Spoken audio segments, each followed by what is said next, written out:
தொடர்ச்சியாக நாம் அண்மை செய்தியை பார்த்து வருகிறோம். இந்த தருணத்தில் பிரதமர் மோடியுடன் பாதுகாப்பு ஆலோசகர் அஜித் தோவல் அவர்கள் சந்திப்பு மேற்கொண்டிருப்பதாக தகவல்கள் கிடைக்கப்பட்டிருக்கின்றன. தொடர்ச்சியாக தொலைபேசி வாயிலாக இணைந்திருக்கிறார் எம்முடைய மூத்த செய்தியாசிரியர் திரு ரகுமான் அவர்கள்.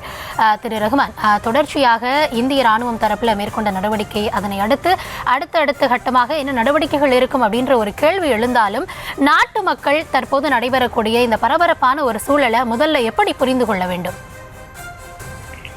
இந்த தாக்குதலை பொறுத்தவரையில் இது போன்ற தாக்குதல் ஏற்கனவே கூட நடத்தப்பட்டிருக்கிறது என்பது நமக்கு நினைவு இருக்கலாம். 2016 உரி தாக்குதலை தொடர்ந்து இந்திய ராணுவம் துல்லிய தாக்குதலை நிகழ்த்தினார்கள். அப்பொழுது தரை வழியாகவே பாகிஸ்தான் எல்லைக்குள் சென்று அந்த தீவிரவாத பயங்கரவாத நிலைகளை குறிவைத்து அந்த தாக்குதல் நடத்தப்பட்டது என்பதை நாம் பார்க்கிறோம். அதே போல புல்வாமா தாக்குதலுக்கு பிறகு துணை ராணுவ படை வீரர்கள் ஒரு 40 பேர் கொல்லப்பட்டதன் பிறகும் கூட ஒரு ராணுவ நடவடிக்கை இந்தியா எடுத்திருந்தது என்பதை நாம் பார்க்கிறோம். இந்த சூழலில் இப்போ பகல்காம் தாக்குதல் என்பது அதிலிருந்து முற்றிலும் மாறுபட்ட ஒரு தன்மை கொண்டதாக இருக்கிறது.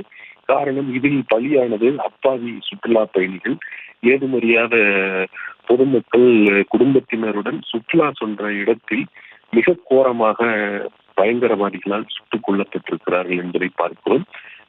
ராணுவ வீரர்களினுடைய உயிர் தியாகமாக இருந்தாலும் சரி, வீர மரணமாக இருந்தாலும் சரி, அல்லது துணை ராணுவ படை வீரர்களுடைய வீர மரணமாக இருந்தாலும் சரி, அதுவும் நாட்டை ஒரு உலுக்கிய சம்பவங்கள் என்றாலும் கூட அவர்கள் ராணுவ வீரர்கள் போர் புரியும் தீரம் பெற்றவர்கள், எதிரிகளை எதிர்கொள்ளக்கூடியவர்கள். ஆனால் நிராயுதபாணிகளாக இருந்த அப்பாவிகளை அதுவும் சுற்றுலா தலத்தில் வைத்து பயங்கரவாதிகள் சுட்டுக் கொண்ட நடவடிக்கை என்பது ஒரு தேசத்தை உலுக்கியதாக அல்லது உலக அரங்கிலேயே பெரும் அதிர்வலைகளை ஏற்படுத்தியதாக மிக மோசமான ஒரு மன்னிக்க இயலாத ஒரு பயங்கரவாத நடவடிக்கையாக பார்க்கப்பட்டது என்பதை பார்க்கிறோம். அந்த அடிப்படையில் தான் இந்திய அரசு மிகவும் பொறுப்புடன் இந்த தாக்குதலை கையாண்டிருக்கிறது என்பதை பார்க்கிறோம்.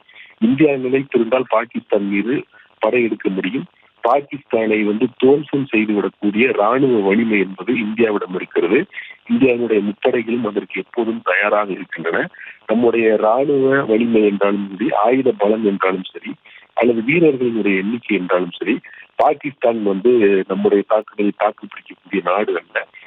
இருப்பினும் கூட பொறுப்புணர்வுடன் பயங்கரவாத நிலைகளை குறிவைத்து பயங்கரவாதிகளுடைய நடவடிக்கைகளுக்கு முற்றுப்புள்ளி வைக்கும் வகையில் மட்டும்தான் இந்த தாக்குதல் நடத்தப்பட்டிருக்கிறது என்பதை பார்க்கிறோம். அது உலக அரங்கில் இந்தியாவினுடைய மதிப்பை உயர்த்தி இருக்கிறது, இந்தியாவினுடைய பொறுப்புணர்ச்சியை காட்டுகிறது என்பதை பார்க்கிறோம்.